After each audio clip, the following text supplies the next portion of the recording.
Off continues the N.J. Dawood translation of Al-Quran. In the name of Allah, the compassionate, the merciful. Off by the glorious Quran, they marvel that a prophet of their own has arisen amongst them.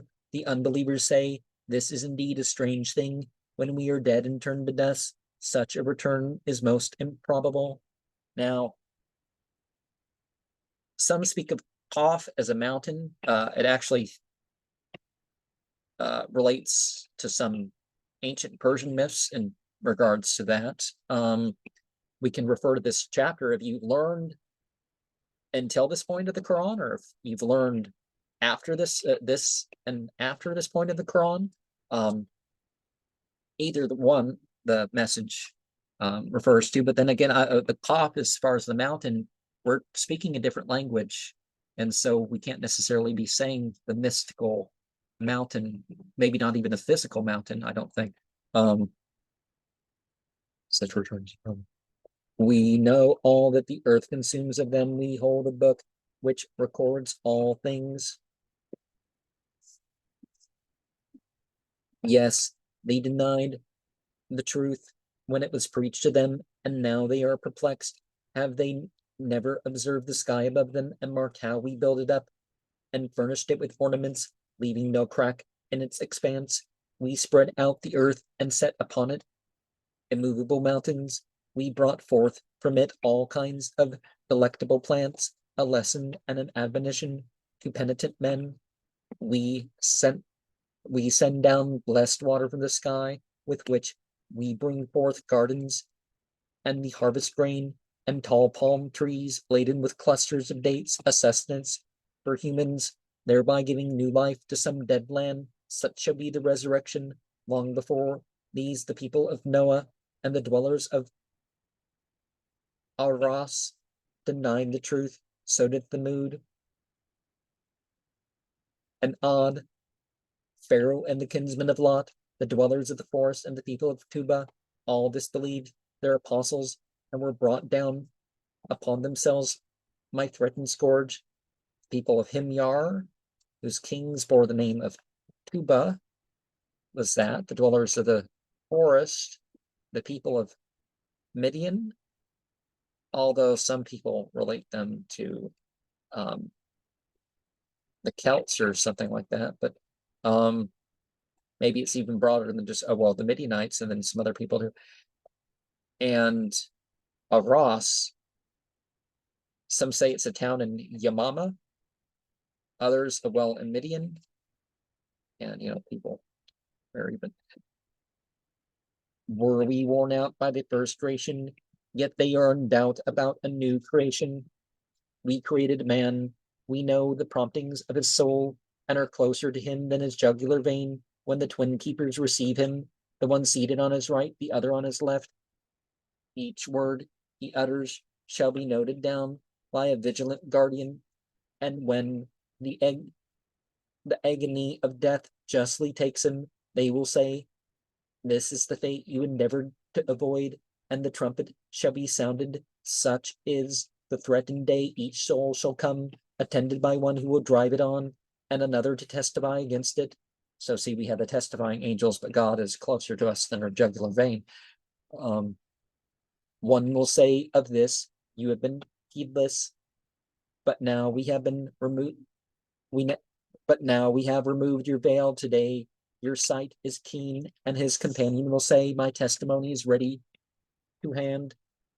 Then a voice will cry, cast into hell every hardened unbeliever, every opponent of good, and every doubting transgressor who has set up another deity besides Allah, hurl him into the harrowing scourge. His companion will say, Lord, I did not mislead him. He had already strayed far into error. Allah will say, do not dispute in my presence. I gave you my warning beforehand.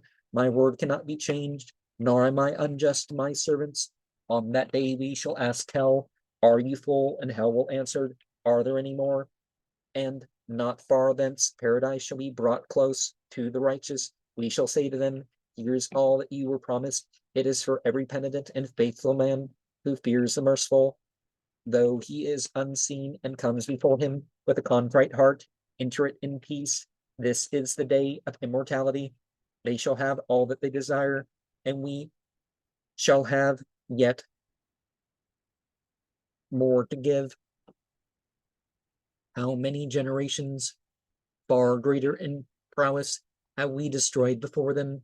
They searched the entire land, but could they find a refuge? Surely in this there is a lesson for every man who has a heart and can hear and see. In 6 days we created the heavens and the earth and all that lies between them, nor were we ever wearied. Bear then with what they say. Give glory to your Lord before the sunrise and before sunset. Praise him in the night and make the additional prostrations.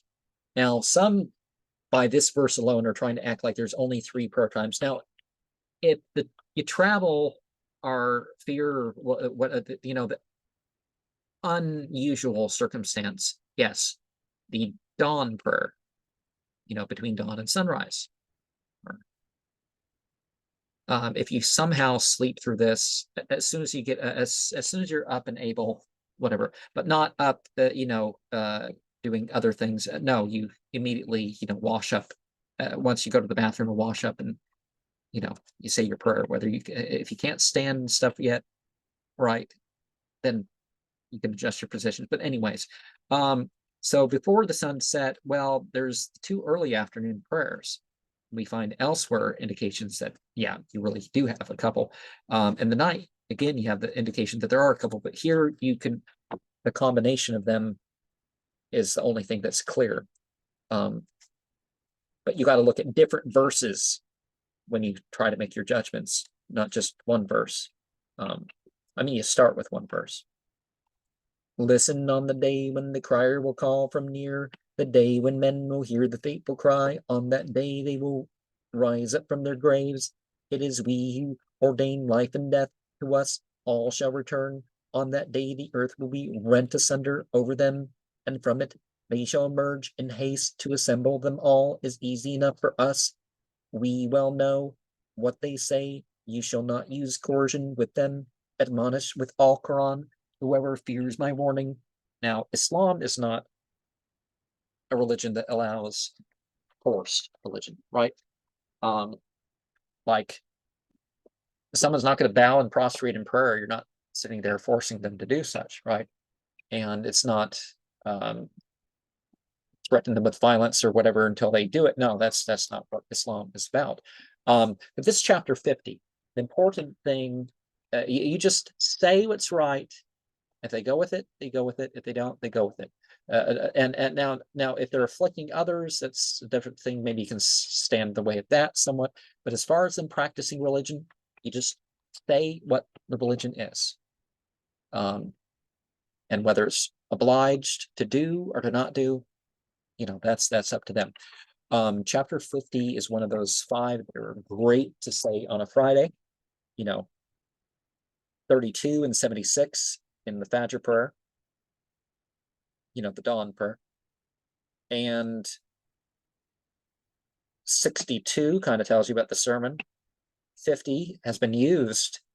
There's been sermons given about 50, but specifically mentioned again, Friday is in Sunset Thursday and Sunset Friday, and Surah 18, particularly its first 10 and last 10 verses are important to say on a Friday.